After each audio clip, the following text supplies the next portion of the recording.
Dear viewers, you're still watching Nile Cruise coming to you away from the Egyptian Air Force Museum in the celebrations of the great month of October, the 6th of October War Victory. And we are honored to have with us General Hassan Rashid, one of the heroes of the 1973 war victory, one of the pilots that had their role in October 1973. General Rashid, great to have you with us. Happy October. Thank you. Happy October to you and all the Egyptian people and the Arab nations. We are delighted to have you with us and honored, really, General Rashid. You know, Egyptians, when the 6th of October is mentioned, their hearts pump fast, they shiver, they think about the heroics the Egyptian armed forces, the Egyptian people did and the sacrifices they did. I want you to talk to us about what made us succeed in 73 after the 67 regression. No doubt that the victory of October is the greatest victory in Egyptian history of the military side. This war returned our rights and our dignity, hope to gain this war and to forget the results 67. of 67. So the spirit, talk to us about the spirit. Yes, the spirit of October, this spirit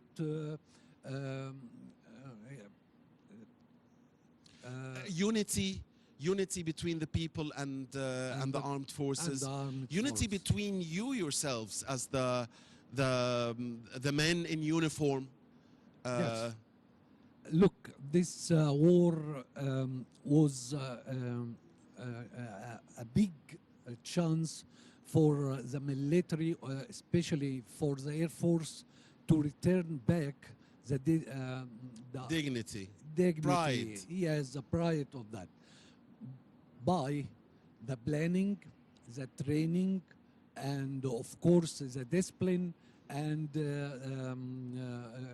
to get your life, to return back our rights, our lands, Sinai. Of course, the training of the pilots and all the soldiers in the army forces was very hard.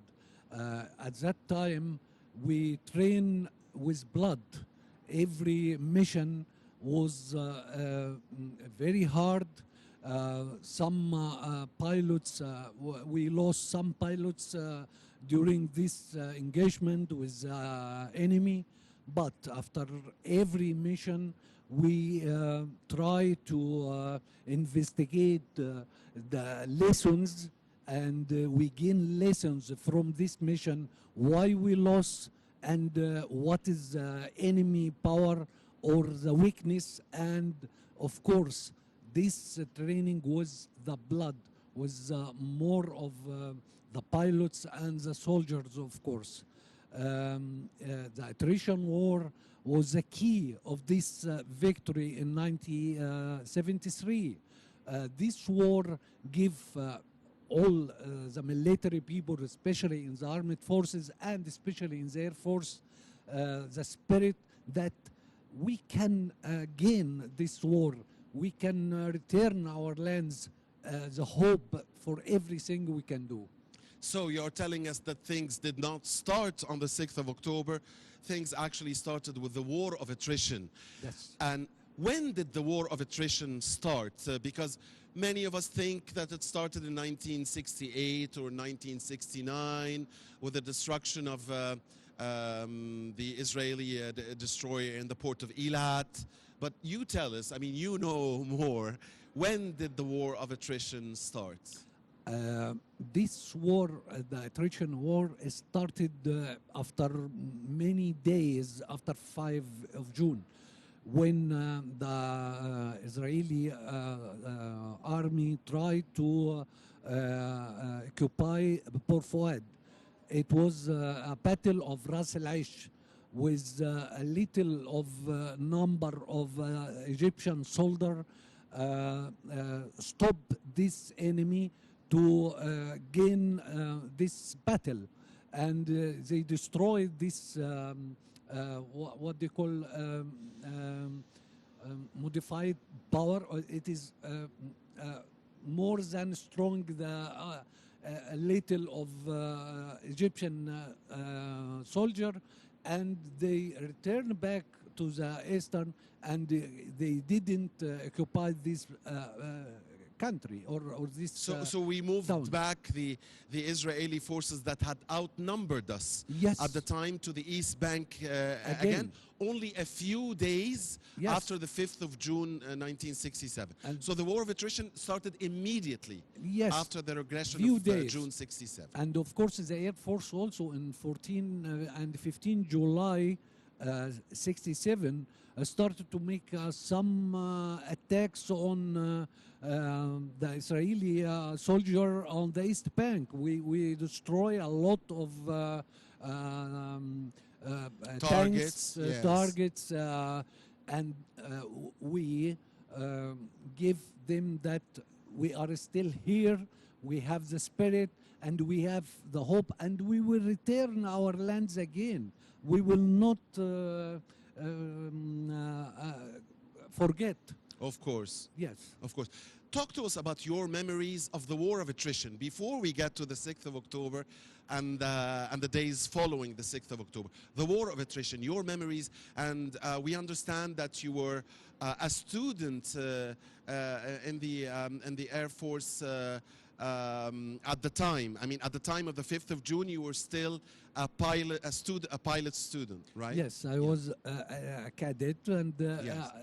In that day, I went to the flight building, and then suddenly we find attack about and destroy our training aircrafts. It was a very, very bad moment. I still thinking about it, but I gain and I return back this hit in 1973 on We will get to that. Yes. When did you graduate, General Rashid?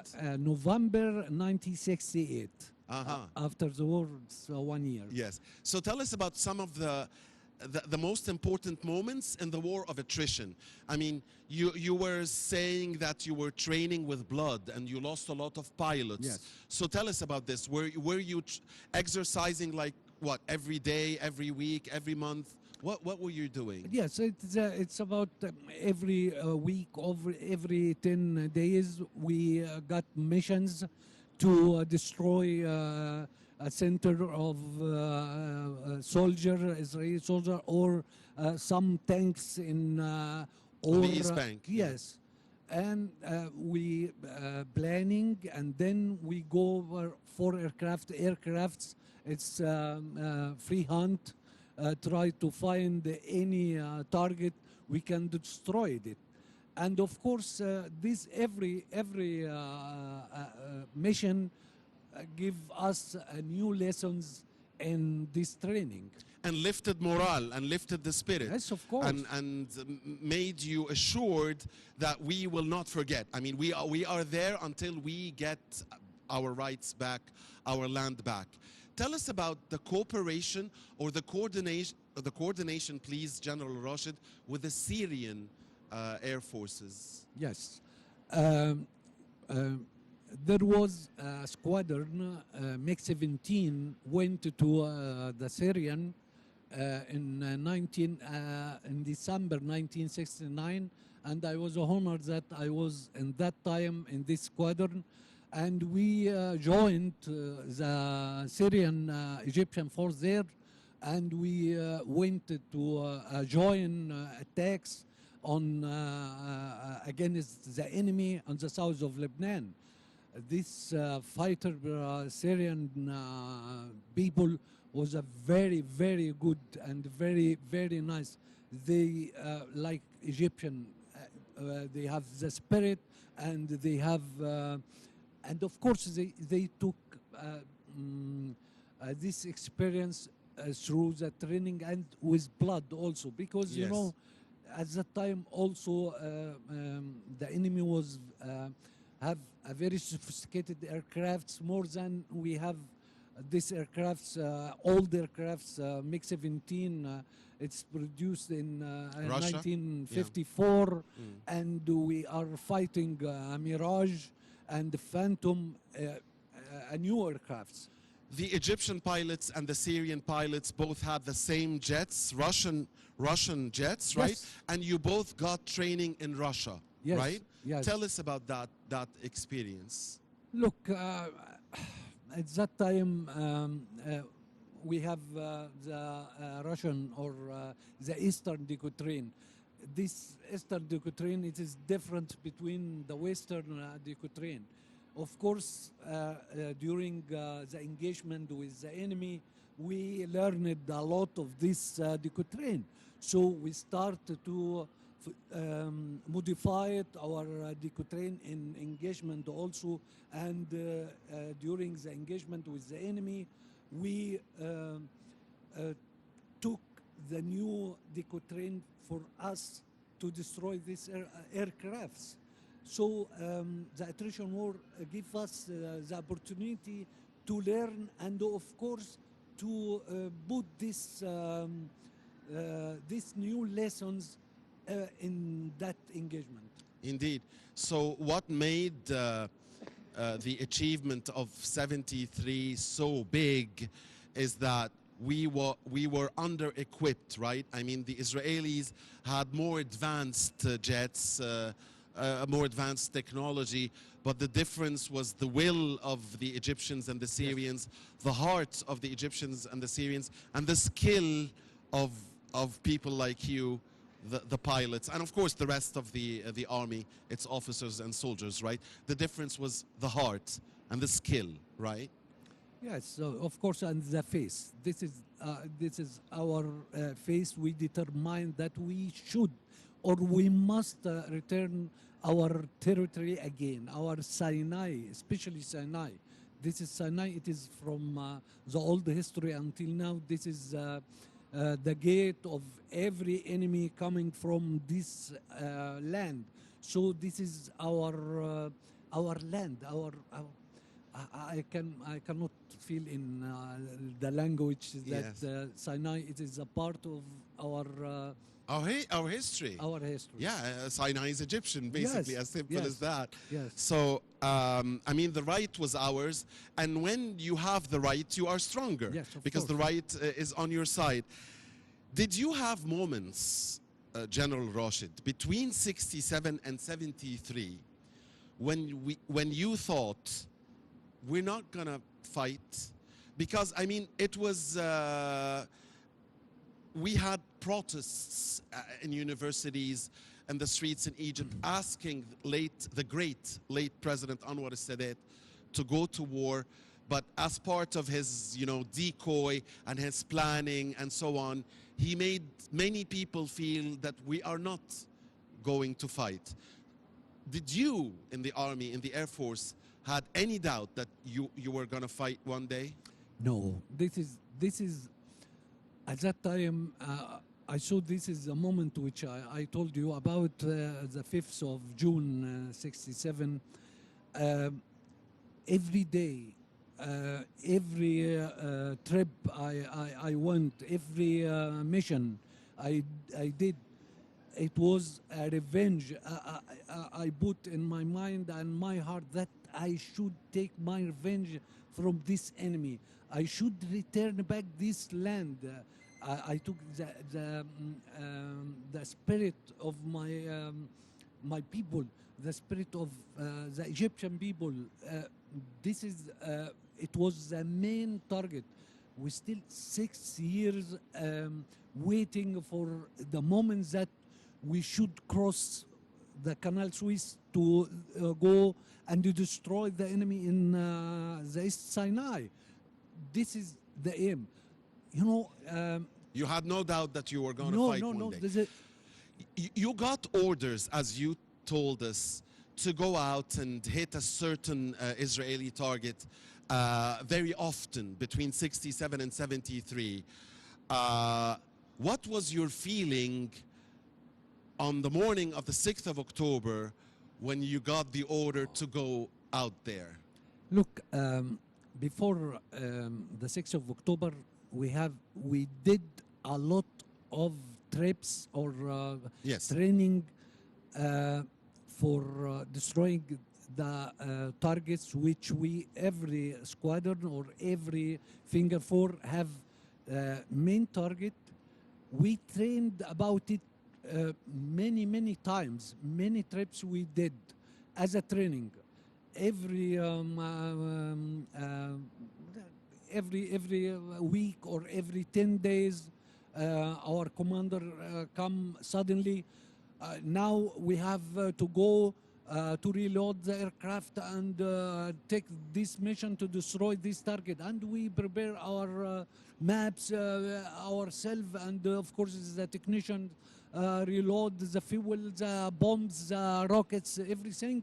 And then when we go to the aircraft, they said, okay, this is a training for everyone.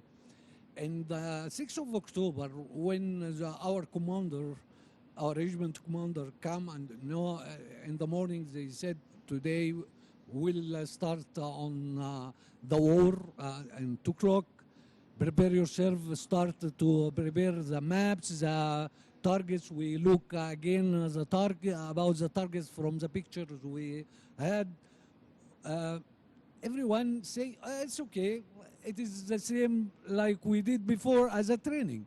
But when we go for the aircraft and start the engines and start to go to the runway, and suddenly the red flag go down, and then we start to airborne the aircraft. Oh no, we will do it. Everyone is very keen that, okay, when we cross the Suez Canal, now this is the moment we will wait. Wow. We are waiting. We are, and then everyone concentrate about the target. Where is the target? Yes, this is the target, and we start to attack them and destroy it. And this is the moment I cannot. Yeah, the forget. crossing of the Suez Canal, because when Yes. you went to the East Bank, you knew that this is the one for This is- real. Yes, this is Now you were driving the MiG-17 fighter bomber, right? Yes. So tell us about the MiG-17 and what was your mission? MiG-17, it was a Soviet aircraft produced in 1954, and it was at that time it was a fighter, not fighter bomber. But after we got it every time, our engineer, our Egyptian engineer, make a modified to carry 2 bombs.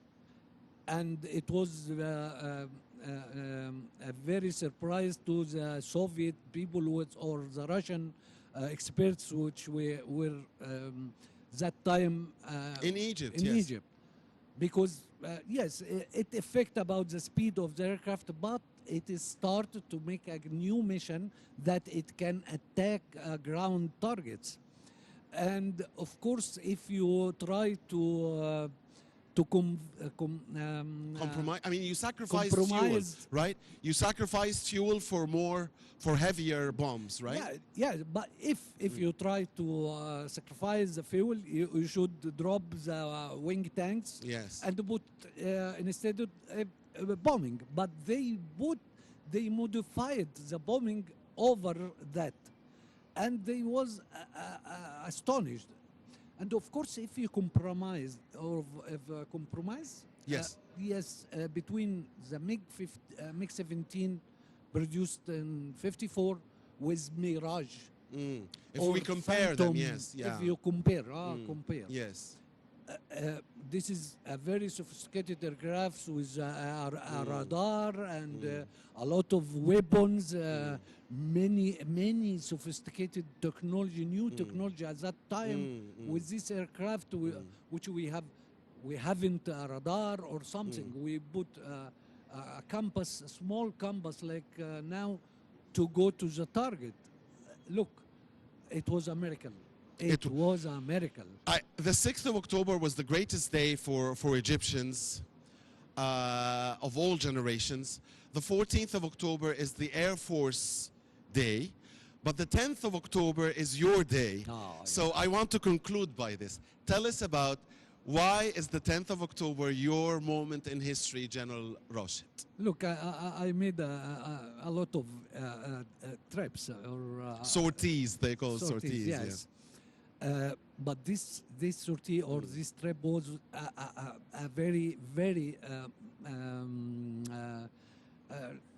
good memory until now, and I make a story to my grandchildren about it. Of course, I told you that I attended 5th of June, and I saw my training aircraft destroyed. And that time this is a very bad moment for me. When this sortie come, our commander tell us that we have to go to destroy some convoy of Israelis. The Israeli coming from the east. Yes, east, to try to fight our soldier in the Second Army. Of course, when we calculate about the position of this convoy, we can forget our wing tank and put bombs instead of that. So we start with 12 aircraft to go to destroy this convoy. And when we went to the point which we should find this convoy, we didn't find. So we should sacrifice about our fuel, but we have to stop this convoy to take their trip. So we flight 2 minutes. Although you had little fuel left, you continued. Yes. Instead of going back, you continued until you found that convoy. And I found a big place. A lot of this convoy was refueling, and a lot of refueling tanks. The dream target. The dream for target. every pilot. Yeah. And without any hesitation. I destroyed, and then that time I found myself that I took my revenge from 5th of June, and of course I made. We are proud of you, thank you, General Rashid, and proud of every Egyptian soldier, officer, pilot that had a role in '73. Happy 6th of October and 10th of October. General Rashid, and 14th of October, of course, the Egyptian Air Force Day. Thank you very much, You're welcome. General Hassan Rashid, one of the heroes of the '73 October War victory. Thank you very much. Thank you, sir. It's been an honor. Dear viewers, please stay with us. Nile Cruise will resume shortly. رسمنا على القلب وجه الوطن